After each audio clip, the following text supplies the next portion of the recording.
Ayat yang keempat. Karena pemerintah adalah hamba Allah untuk kebaikanmu. Tetapi jika engkau berbuat jahat, takutlah akan dia karena tidak percuma pemerintah menyandang pedang. Pemerintah adalah hamba Allah untuk membalaskan murka Allah atas mereka yang berbuat jahat. Ya, di sini dikatakan lagi bahwa pemerintah tadi yang ayat 1 dikatakan diberikan oleh Allah, ditetapkan oleh Allah. Ya, kemudian ayat 4 ini dikatakan pemerintah adalah hamba Allah. Wah, hamba Tuhan. Ternyata hamba Tuhan itu bukan hanya pendeta yang khotbah di gereja. Tetapi pemerintah yang ada, yang sah, yang dipilih pada waktu pemilu, itu juga adalah hamba Tuhan. Ditetapkan oleh Tuhan, diberikan oleh Tuhan. Untuk mengelola sebuah negara dengan penduduknya dan sumber dayanya. Untuk apa? Untuk kebaikan kita. Ya. Tetapi jika engkau berbuat jahat, takutlah akan dia. Karena tidak percuma pemerintah menyandang pedang. Jadi pemerintah itu hamba Allah di bumi ini untuk menyandang pedang untuk menjalankan keadilan. Jadi kalau kita buat pelanggaran, ya wajar kalau kita takut. Karena akan berurusan dengan hukum yang berlaku.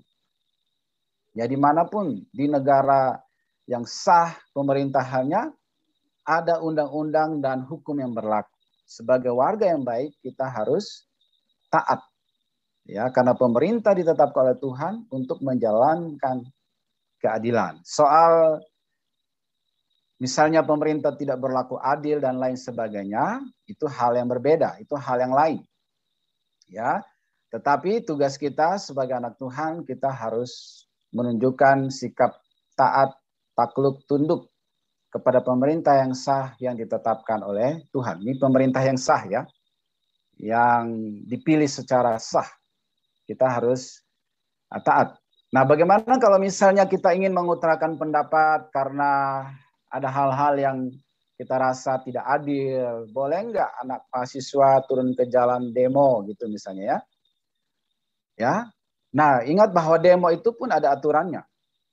Tidak boleh anarkis dan harus mengajukan surat melapor dulu ke polisi supaya diantisipasi, dikawal, dan ada jamnya.